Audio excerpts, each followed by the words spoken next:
तर जून महिन्याच्या पहिल्याच आठवड्यामध्ये जळगाव जिल्ह्यामध्ये रावेर आणि मुक्ताईनगर तालुक्यामध्ये वादळी वारा आणि अवकाळी पावसानं शेकडो एकरवरच्या केळी पिकांचं नुकसान झालं। यानंतर राजकीय नेत्यांनी पाहणी केली, अधिकाऱ्यांनी पंचनामे केले, मदतीचं आश्वासन दिलं। मात्र झालेल्या वादळाची विमा कंपनीच्या हवामान मापक केंद्रावर नोंदच झाली नसल्यामुळे विमा कंपनीनं केळी उत्पादक शेतकऱ्यांना नुकसान भरपाई देण्यास नकार दिल्याचा धक्कादायक प्रकार जळगावमध्ये समोर आलाय। विमा कंपनीनं आता विमा देण्यास हात वर केल्यामुळे शेतकऱ्यांपुढे आता अस्मानीनंतर सुलतानी संकट उभं राहिल्याचं बघायला मिळत आहे। या सगळ्या संदर्भात नुकसानग्रस्त शेतकऱ्यांशी बातचीत केली आमचे प्रतिनिधी चंद्रशेखर नेवे यांनी।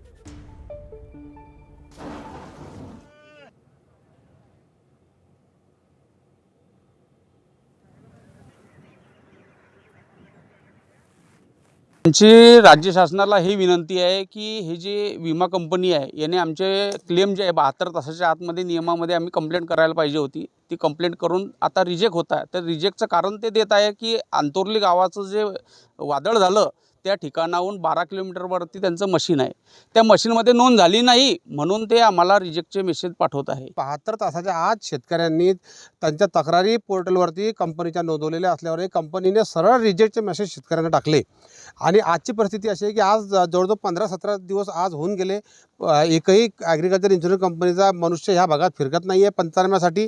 त्यामुळे शेती तयार कशी करावी हा मोठा प्रश्न आमच्या सर्व शेतकऱ्यांच्या समोर आहे। आधी काय व्हायचं की 20%-15% नुकसान व्हायचं, आता 100% नुकसान आहे। 100% नुकसान भरपाईसाठी शेतकरी उठणार नाही। म्हणून आमची विनंती असेल राज्य सरकारला की आपण मध्य प्रदेशच्या धर्तीवरती आम्हाला विमा कंपनीच्या व्यतिरिक्त वेगळं असं आम्हाला काहीतरी एक अनुदान द्यावं किंवा आम्हाला त्यावरती नुकसान भरपाई मिळावी ही आमची राज्य सरकारला मागणी असेल।